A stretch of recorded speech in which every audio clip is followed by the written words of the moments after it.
Hello, I am Jeremy, and welcome to the second episode of the Conscious Kids podcast. Hello, my name is Tyreek, and we're going to be doing something really fun on this episode. Today we're going to be interviewing a veteran named Aurthur, who is going to be telling us about how he served in war and his story. Hello, my name is Mr. Chorizo. Hello, how are you doing today? Doing good. How about you? I'm doing fine. Nice to talk to you. You too. How about we start with some questions? Sure, go ahead.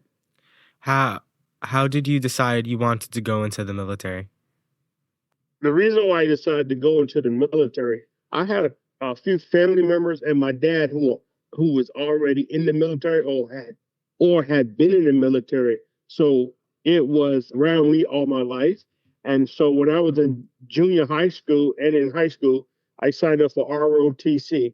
I just loved them. I had always loved the military because just the patriotic side of it. And so I was always around military people and people talking of good and fun days they had in the military. So I was curious about it. So you were kind of influenced with your parents, your family members, and so on and so forth? Yes, and being patriotic. Like, oh, America is, the cowboy Indian. I grew up with the cowboy Indian theme. We used to play cowboys and Indians and good guys, bad guys. And so it was just being around that type of atmosphere. So you had like that, let's go America patriotic thing, right? Yes, I did. And also police officers. I had a couple of family members who were police officers too. So that whole atmosphere of protect and serve was around me all my life. Did you ever encounter where you needed to protect and serve? When I was in high school, I joined the county police department, and it was like a Boy Scouts, but it wasn't Boy Scouts. It was for young high school students who wanted to join the law enforcement. And so I rode out with the law enforcement. So like once a month, we would ride in the police cars, high school students, as they go to the different crime scenes and different calls. And that part I did help. Like sometimes we go to a crash accident and we would help clean up the accidents, or we would go to a family dispute and sometimes we would sit and talk to the kids while the police officers were talking to the mom and dad. Or if a kid had been apprehended by the police officer, we would ride along on the back of the police car with the kid while the police officer took him back home to his mother or father or guardian so that they would feel a little bit more comfortable. So it was that kind of atmosphere. So it was kind of like JRE, but for not the military, it's for police. Yeah, I did that in high school. In addition to JRTC, when I went to school, we had to have our uniform, and it was like being in the military a little bit. Like one period a day, we would dress up in our Army uniforms and pretend we were in the Army. We had rank and stuff like that. So I was always around that type of structure once I got in junior high. So the military wasn't foreign to me. The way they acted, how you take orders, what's expected of you, clean uniforms. And then they taught me, about the military life. Oh, it's like a regular job. It was like so I wasn't afraid of it. I heard my dad tell me stories, my uncle tell me stories about going to different lands, different countries, meeting different and foreign people. And some are nice and some were not nice, but I just heard all the different stories. But the more stories they told, the more exciting it became. Like, oh, I can be 17 and go to a foreign country and meet people who I would never have met before. Oh, that sounds exciting. Yeah, that sounds pretty fun too. I'm going to have Luna go next. Okay. Hello, I am Luna. Hello, Miss Luna. How are you today? Good. And you? Good. I'm fine. Doing very well. All right, let's start off with some questions. Did you fight in any wars? And if so, where were they located? I did fight in some wars. It was in the first Gulf War, which was located where I fought. The Gulf War was big. It was a lot of different countries. But what I fought at was Kuwait and Iraq. Interesting. And did you have a lot of people on your team? I had, yes. We'll go back to that first question again. And also, my wife and I went to Somalia, which is in Africa. That was a different time, a different war. I had, when you say people on my team, we call it a unit. And so where I was, since I was a cook, whenever the war started, we stopped cooking and then we went into our unit. So my unit was an artillery unit. So I started being a guard for prisoners of war whenever the war started. And we stopped cooking and we started guard. My job was to guard prisoners. So I was a guard for the prisoners of war. We had about 10. But all of my unit total, we probably had maybe about 5,000 to 8,000 Marines that were in the same area I was in. Interesting. So about the cooking thing, where exactly did you go to cook?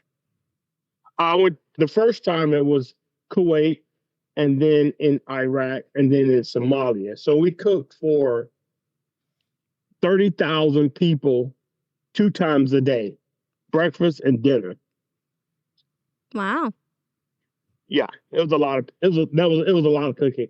And when I say a lot, it was a lot of cooking, but it was fun. That's good. Did you cook for anybody like in particular? Like any celebrity? No, not that I'm aware of. It was with the food that we cooked, we didn't have any VIP that we were. Now, however, generals, colonels, people higher up did eat the food, but we were not privy to their names. Mm. And then when I was at the embassy in Somalia, we cooked for when I was in the embassy, when I was in Somalia, excuse me, we were at the embassy. So we cooked for higher dignitaries and then regular people too. So it was all mixed together. So everybody ate the same thing unless there was VIP coming, let's say some senators or some more generals flying in. And then they had these special cooks that they had different food. They didn't eat the same food we ate sometimes. Cool. Better grade. Yeah. So what exactly did you cook? We cooked the regular breakfast items, eggs, sausage, bacon, biscuits, grits, farina. So we had your regular basic American cuisine. And then at lunch, we would have like stew, rice. We had almost any food except for fried food. And then we would have hamburgers maybe once a week. Even though hamburgers are easy to cook, they were more difficult to serve. Yep. They get cold faster. Mm-hmm. But a lot of stew meats like stew beef, turkey a la king, turkey pot pie, things that would stay warm longer. Rice, mashed potatoes, roasted potatoes, just again, your regular American cuisine. Interesting. So that'll be it for me. Next, we have Shaniqua. Okay. Nice talking to you. Hello, my name is Shaniqua. Hello, Shaniqua. Hi. I have a question for you. Yes. Did you have to use any guns? Yes. All Marines have a gun. Male or female, every Marine is trained to use a gun from the time you join the Marine Corps. And all services too, but the Marine Corps more particular because every Marine is considered a marksman, which is considered a person who can use a gun. So yes, I did have to use a gun. A couple of times in Somalia when we were delivering food, we were in Somalia, Africa, solely to deliver food because the people were starving, but we were being shot at because the tribal people wanted to take the food from us and distribute it themselves. So I did have to use a gun that time. I shot back, but I don't think I hit anybody. In Iraq and in Kuwait, we shot back, but again, I don't think I hit anybody. Interesting. Did you have any like favorite gun that you like to use? Or The M16, that's a gun that we're trained on. And we're trained on that gun 2 or 3 days a week, so we get very familiar with that gun. Most military and Marine can take that gun apart with their eyes closed. And so it's a gun that we've been extensively trained on. So that's why when you hear AR-15 a lot, it's because millions and millions of people are trained properly on how to use it from the military. were you ever scared to use a gun? Yes, every time. Because whenever you're using a gun, that means someone is going to get hurt. Because they teach you, don't fire the gun unless you intend to hurt someone. That's the whole purpose of a gun. So I was afraid to use it, but the training is use it smartly. Use it because there is no other alternative to defend yourself. Okay. Would you say it was easy to use it or no? Yes, it was. Once I got the training, it was easy to use the gun. Okay. And the gun is really just to protect you. It's not to shoot just because you had a bad day. It's to protect you or protect someone else so that no one else get hurt. Okay. Well, thank you for answering my questions. All right. You have a good day. You too. Hey, my name's Tyreek. I'm going to be asking a question about, was war scary? War was scary because of the unknown. You didn't know, even though we were trained for war, because every day they train you as though you're in war, but it was scary because you didn't know what the enemy or the person you're going over there was going to do. So that made it scary. You didn't know the circumstances you would be in, and you didn't know how you would really react until you actually put into that particular situation. What was the most scary, situation that you were in? I think there's probably two most scariest situations. One was when I was in the Persian Gulf and artillery, which were artillery is big bullets coming in, and we didn't know if it was gas or artillery. So we had to put on some special equipment so that the gas wouldn't kill us. And then we had to stay in it for 10 days. So we walked around, they call it mob gear. So we were in mob gear for 10 days, not knowing if we had been gassed. And so that was scary. Even though we were checking the air said negative. We really didn't know. The skies were black with oil smoke, like the fires up in LA right now. It was just really black.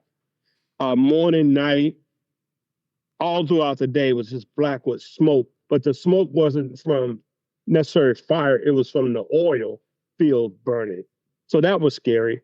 And when I was being shot at in Somalia delivering food, that was scary because I thought, oh, we're just here to deliver you guys some food. You guys are hungry and you're starving, and we just want to deliver you food. But they didn't think that way. They thought we were there to perhaps take over the country or do something dangerous to them. But we just wanted to deliver them some food so they would stop starving to death. When we had got there was almost 2 million people had already starved to death. And so, the stench of the dead bodies smell was in the air. So it was a bad environment. So that was scary because I never smelled the dead bodies before. Thank you for answering my questions. You're welcome. Have a good day. Thank you. Hello, I'm Jeremy. Hello, Jeremy. How are you doing today? I'm doing pretty good. How are you? All right. I'm fine. Good to hear. So, while you were in the military, I heard that you were the chef. I was a cook, not a chef. Okay. It's a difference. A chef is someone with extensive school training. And so that wasn't me, but I was a cook. So for that, was it MREs or did you like cook the meals? Okay, great question. MREs are food. It's meals ready to eat, and that we normally give that out. It's like little packages of food, like a Lunchable, if you would. But it lasts longer, like for years, 20 or 30 years, and it's very high in calorie.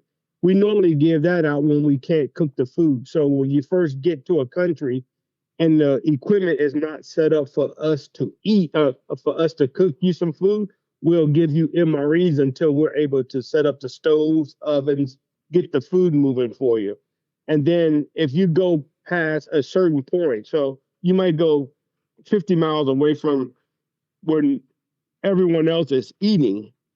And so if we can't get you food, hot food, we'll give you MREs. And MREs are prepackaged food, and it's in a plastic container. So we don't have to do nothing but give it to you.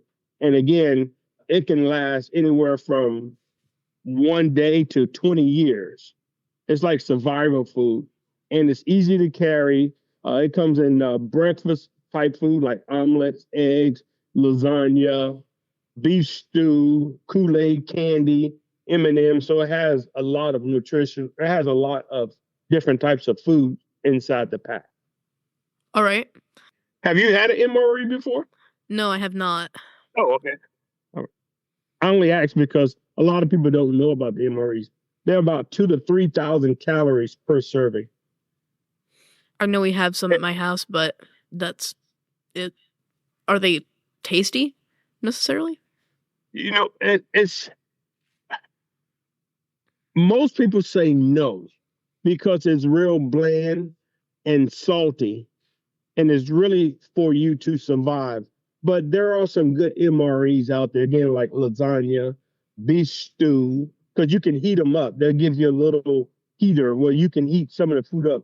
Most MREs you can eat, all of the MREs you can eat cold. So it's just like eating cold food out your refrigerator.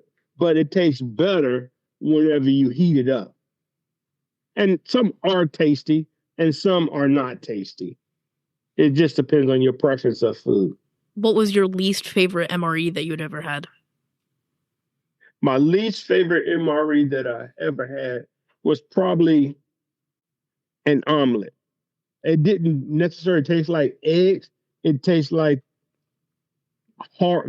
extra hard scrambled eggs with no taste. Tastes like cardboard or salty cardboard. Bland rubber. Yeah. But we ate it because we were hungry, and it made us feel full, and it gave you a lot of energy. That's good. It's packed with energy and protein. That's a good thing. Yeah, it was.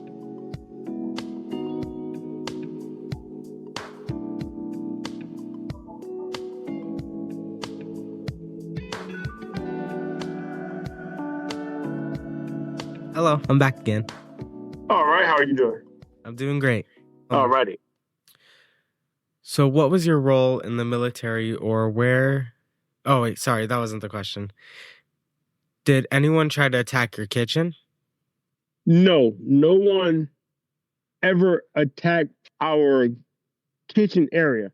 However, we had guards, and I think that helped prevented them from trying to attack because we did have guards. So whenever we're not cooking, we had to rotate between shifts. And then where I was located in one particular area, we probably had about 4,000 cooks in one area.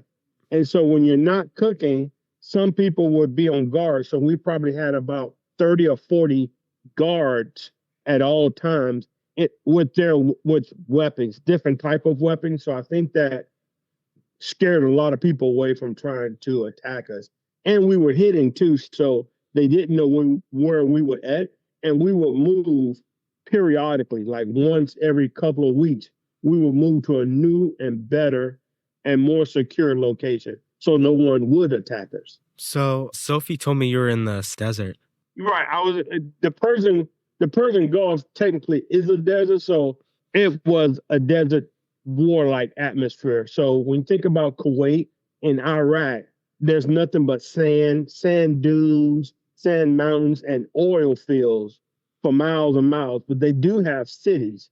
So Kuwait City was a very rich city. Imagine Dubai. If you ever seen pictures, that's how Kuwait was before the war. And then when Saddam Hussein went into Kuwait to try to take over their oil field, they destroyed a lot of the businesses, but it was a very expensive and glitzy city, like New York and Dubai combined, but smaller. Wow. Was anyone like dropping supplies, or were you ever scarce on supplies? We were not scarce on supplies. And so as far as dropping supplies, i.e. from the sky, we didn't have it like that. Our supplies came from ships. And so we would go to the different ports and pull and get the supplies from ships. So they were on pallets, and we were moving with forklifts and trucks. Wow.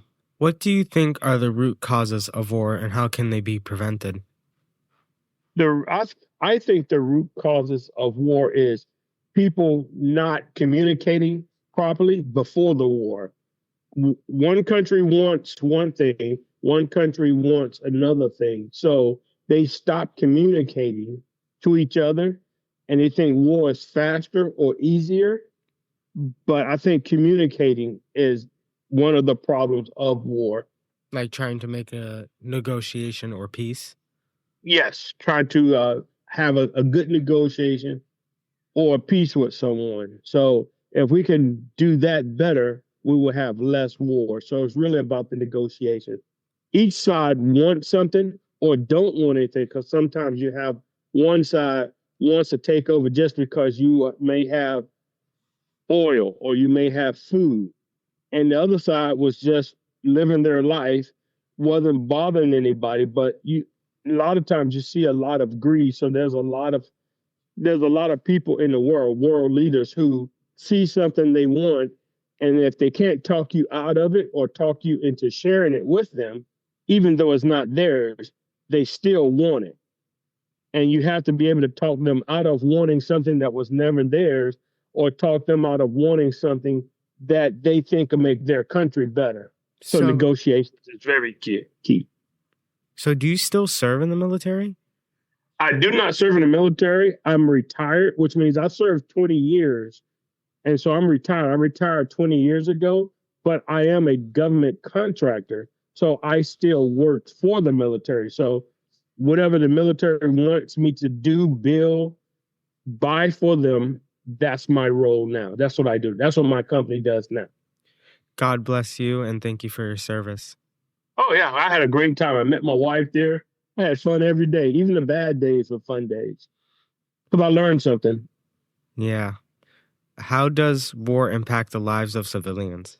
It impacts the lives because if we win the war, it allows civilians to continue their freedoms. If we lose a war, your whole life would change. Whatever country wins the war, you will have to then do what they want you to do. But when we win the war, it would generally stay the same.